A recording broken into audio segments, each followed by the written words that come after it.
essa solidariedade era excelente. Porque contrastou com uma outra logo a seguir, que eu vos vou contar num instante, porque me estou a lembrar aqui do meu particular amigo Varela Pé Curto.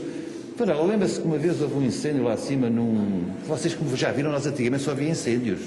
E desastres de comboio, havia pouco mais do que isso.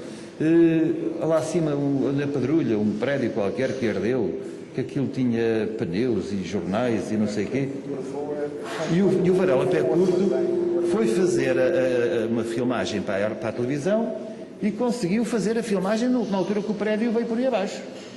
O que foi? Ele só não ganhou o Pulitzer na altura que não ganhou, não é?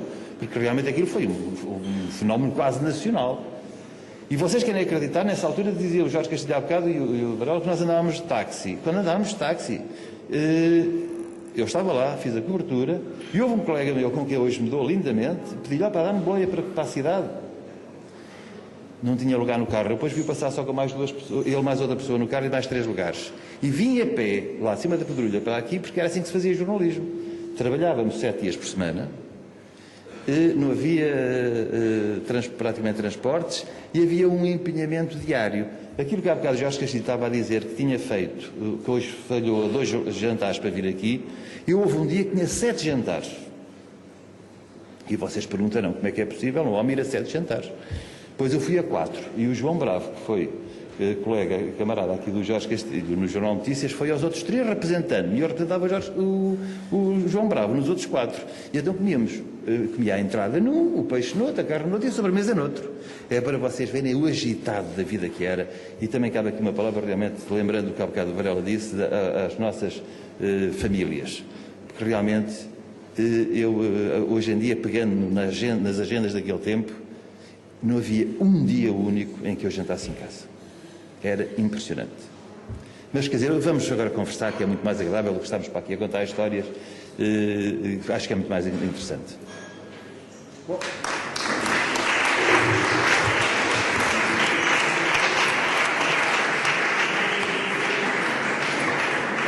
Posso só também fazer mais um pequeno esclarecimento. Eu disse-vos no início que ser bom jornalista é condição essencial, é saber contar histórias. Mas é também preciso ser rigoroso e por isso, em bom rigor, eu deveria ter dito é preciso saber relatar factos. Era nesse sentido que eu falava de contar histórias. Isto por um lado. Por outro lado, depois desta intervenção do Cabral Oliveira, muitos de vocês poderão eventualmente pensar, mas afinal isto de jornalista eram jornadas gastronómicas sucessivas. É preciso dizer que às vezes havia estes 7 jantares, mas não jantávamos em lado nenhum. Quer dizer, nós íamos aos jantares não para comer, obviamente, mas para recolher os elementos do acontecimento que estava a decorrer e que incluía o jantar. Portanto, não eram seguramente jornadas gastronómicas, bem pelo contrário, havia muitos dias em que comíamos uma sandes já de madrugada quando nos dávamos conta de que não tínhamos jantado. Antes de avançar para a próxima fase, eu gostaria de perguntar à audiência se há algumas perguntas que queiram fazer. Alunos, não alunos? Professores, obviamente.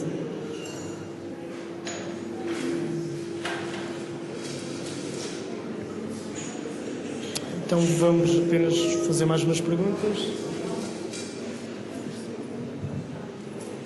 Por exemplo, no que diz respeito ao fotojornalismo ou às fotografias que tirava na altura, poderia-nos explicar melhor qual era todo o processo a nível de edição? Porque nós agora temos as máquinas digitais, digitalizamos para o computador, passamos para CD e vamos a uma loja de fotografias.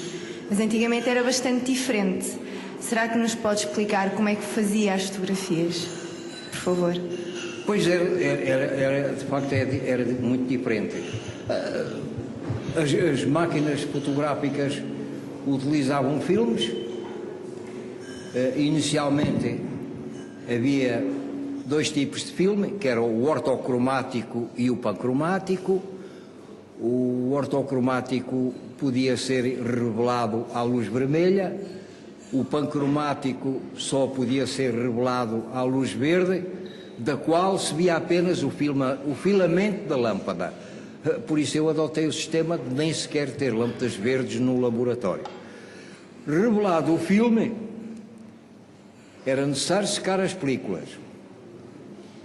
A secagem podia ser natural ou em estufa. Em estufa, para os laboratórios que tivessem muito trabalho, para apressar. Não sendo, penduravam-se nos arames e secavam durante umas horas, acabavam por ficar secas. Depois essas películas podiam ser passadas ao papel por dois sistemas. Ou eram cópias diretas, isto é, o papel ficava em contacto com o negativo e a prova era exatamente do formato do negativo, ou o negativo era metido num ampliador e a imagem fazia-se com a ampliação que nós pretendêssemos. Essa ampliação,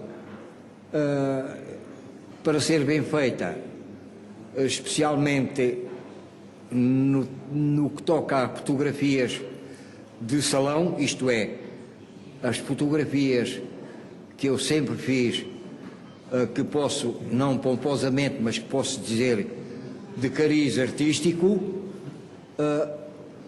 podem ser o mesmo negativo, pode dar provas diferentes de acordo com a interpretação que o empregado do laboratório lhe queira dar.